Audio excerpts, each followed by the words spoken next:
the presence that produces the revival. தேவனுடைய பிரசன்னம் தான் எழுப்புதலை கொண்டு வரும். அப்ப தேவனுடைய பிரசன்னம் அர்த்தம் தெரியுமா? தேவனை பத்தி பேசிட்டு இருக்கேன். The presence of God is none other than God himself. அப்படினால் தேவன் தான் எழுப்புதலை கொண்டு வர முடியும். இயேசு போகிற இடம்லாம் ஜீவன் உண்டாகுனது. மரித்தவன் உயிரோடு எழும்பினான். அப்ப இயேசு போகிற இடம் எல்லாம் அங்க என்ன உண்டானுச்சு? ஜீவன் உண்டாகுனது. ஹல்லேலூயா. எழுப்புதல் வரும் பொழுது ஓகே, நம்ம எல்லாமே எதிர்பார்க்கிறோம். நம்ம குடும்பத்துல, நம்ம தேசத்துல அப்படி வரணும்னு சொல்லி நீங்க கருத்தை புரிஞ்சுக்கணும். இந்த எழுப்புதல் எலெக்ஷன்னால வரும், புதுசா ஒரு பிரைம் மினிஸ்டர் வந்தா வரும், இல்ல மிலிட்டரினால தான் வரும், அப்படிலாம் ஒண்ணும் கிடையாது. எழுப்புதல் ஆண்டவர் வந்தால் மாத்திரம் தான் நடக்கும். பிகாஸ் நம்ம எப்போதுமே டிபெண்டிங் ஆன் சம்ஒன். ஓகே, எலியா சொல்றான் பாத்தீங்களா, அவங்ககிட்ட போய் சொல்லி இஸ்ரவேல் தேசத்துல ஒரு தீர்க்கதரிசி இருக்கான்னு போய் சொல்லிட்டு, அந்த மாதிரி இந்த தேசத்துல எழும்பணும், அநேகர் எழும்பணும். நம்ம அவங்க வந்தா தான் நடக்கும், இவங்க வந்தா இல்ல, கர்த்தர் வந்தா தான் நடக்கும். தேவன் வந்தா தான் எழுப்புதல் உண்டாகும். கர்த்தர் சொல்லணும், ஆண்டவரே நீங்க என்னையும் பயன்படுத்துங்க ஆண்டவரே, என்னையும் பயன்படுத்துங்க ஆண்டவரே.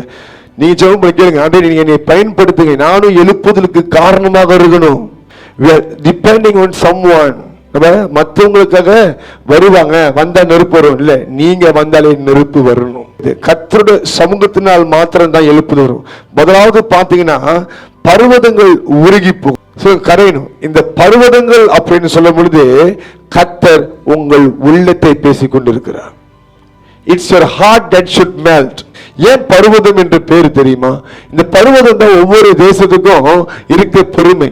இப்ப நீங்க நேபாளுக்கு போனா அவன் சொல்லுவான்னா, எங்க ஊரோட பெருமையை எவரெஸ்ட் மலை தான் சொல்லுவான், உயர்ந்த மலை என்று சொல்லுவான். அந்நாட்களில் யுத்தம் நடக்கும் பொழுது அங்க பக்கத்துல எந்த மலை உயரமா இருக்குது, எந்த பர்வதம் உயரமா இருக்குது, அந்த மலைக்கு மேல ஏறி கொடி நாட்டுவார்கள். நாங்க தான் இந்த தேச ஆளுகை செய்யறோம்னு சொல்லி.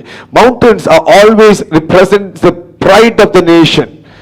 தேசத்தின் பெருமையை குறித்து பேசும். இந்த பர்வதம் அப்படி அது அசைக்க முடியாத ஒரு காரியம். அதே மாதிரி அநேக மனிதர்களுக்கு இன்னைக்கு அந்த வைராக்கியம் இருக்கும், அந்த ஒரு பெருமை இருக்கும். ஓ, நான் தமிழனா பிறந்தேன், நான் தமிழனா சாவன்ட்டு, நானும் தமிழன் தான்.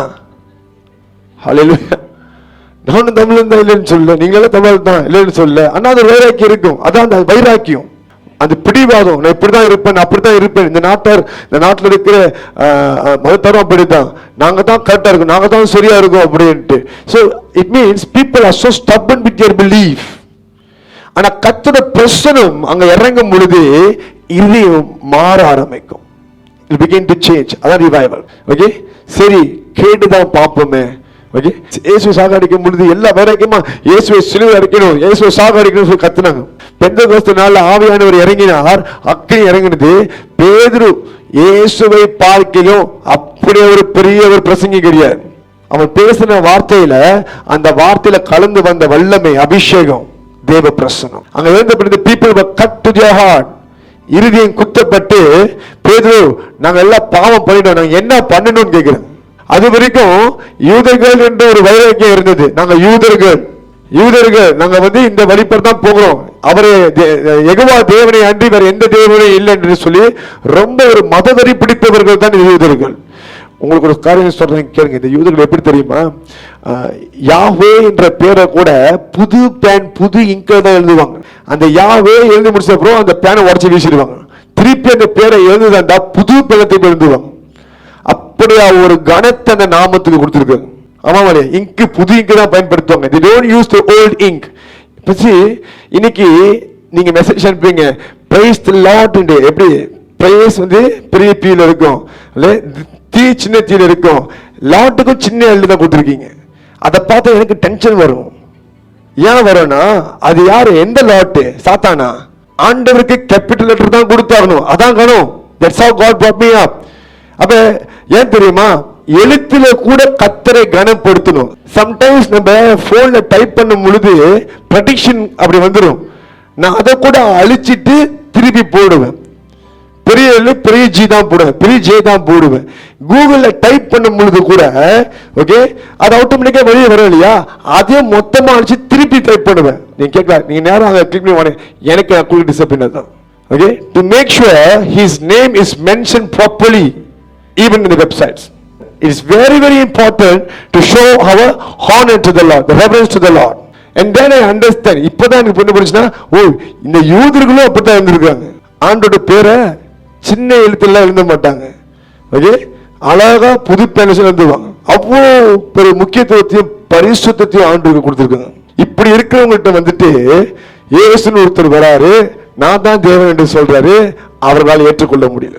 யோவான் 10 நம்ம பார்க்கிறோம், இயேசு வந்து கேட்கிறாரு, நான் நிறைய நன்மைகள் செய்திருக்கிறேனே, நிறைய அற்புதங்கள் செய்திருக்கிறேனே, இதெல்லாம் பார்த்தும் கூட ஏன் என்னை கல் எடுத்து அடிக்க வரீங்க?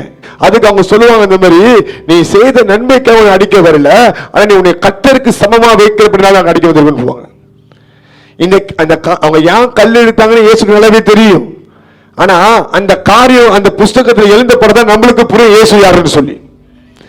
The Jewish people will never take the stone to stone someone unless they misuse God's name.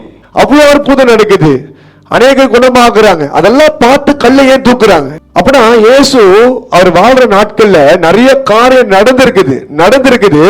Still the people were not able to receive him. ஏற்றுக்கொள்ள முடியல. இப்ப இயேசு மரித்து உயிரோடு எழும்பி மேலே எடுத்துக்கொள்ளப்படுகிறாரு. அடுத்தது யார் ரிட்டர்ன்? பரிசுத்த ஆவி ரிட்டர்ன். பரிசுத்த ஆவி வந்தாரு, படிக்க தெரியாத பேதுருவை யூஸ் பண்ணாரு, சரியா பேச தெரியாத பேதுரு. நீங்க நினைக்காதீங்க இவங்க பேதுரு இயேசுடைய சிஷ்யர்கள் நல்லா பேசுற ஆட்கள் நினைக்காதீங்க. they are not good in their speech.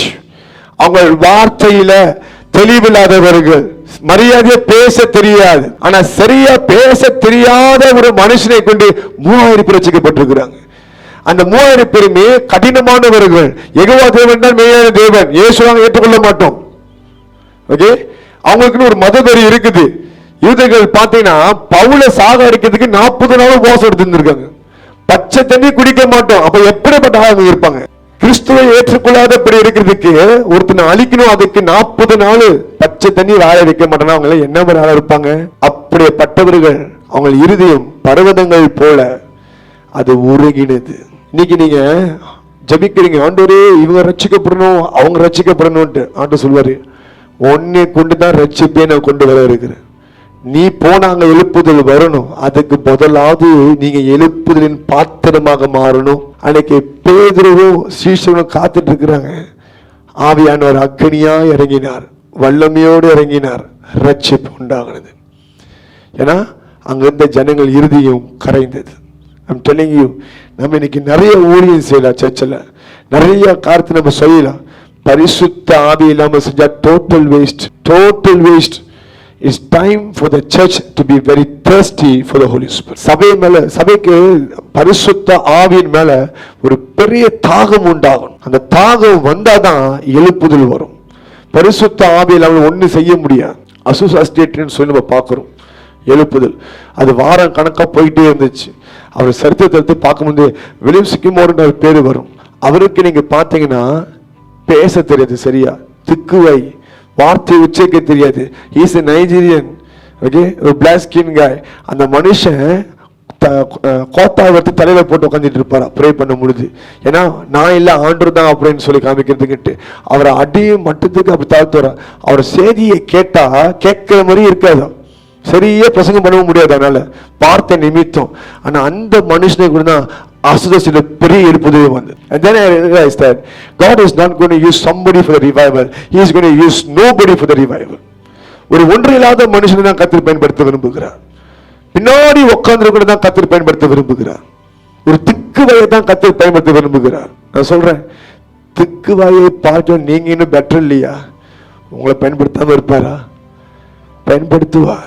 நீங்க எழுப்புதலுக்கு இந்த போதுகிற மூலியமா அந்த நீங்க தான் எழுப்புதலுக்கு காரணமாவே இருக்க போறீங்க. தேவனுடைய பிரசனம் இந்த இடத்துல வரும் பொழுது எப்படிப்பட்ட கடினமான இருதயமோ மாறும். I'm telling you, you can change anyone, anything through the presence of God. எஸ்தருக்கு தெரியும், ஹஸ்பண்ட் ரொம்ப ஒரு கடினமான ஒரு மனுஷன், அவன் எதுக்குமே அடங்க மாட்டான்ட்டு போய் என்ன பண்ற 3 நாள் உபவாசம் ஜெபத்தை காத்திருக்க, கல்லான இருதயம் அப்படியே கரைந்தது. இன்னைக்கு ஒரு பிரச்சனைன்னு ஒண்ணு வந்தா, ஓ எனக்கு உனக்கு சட்டை ஆகாது, நம்ம பிரிஞ்சிடணும், ஒத்தையே வராது அப்படின்றீங்க. அந்நாட்கள் எப்படி வந்தாங்க, உள்ள நாளும் புருஷன் கள்ள நாளும் கணவன் அப்படின்னு. இப்ப எனக்கு ஒரு சட்டை ஆகாது, நான் வேற ஆளை பாக்குறேன் அப்படின்னு. எஸ்தர்ட்ட கத்துங்க எப்படி எழுப்புதல் வந்த நான் சொல்லி. தேசமே காப்பாற்றப்பட்டது. ஹல்லேலூயா.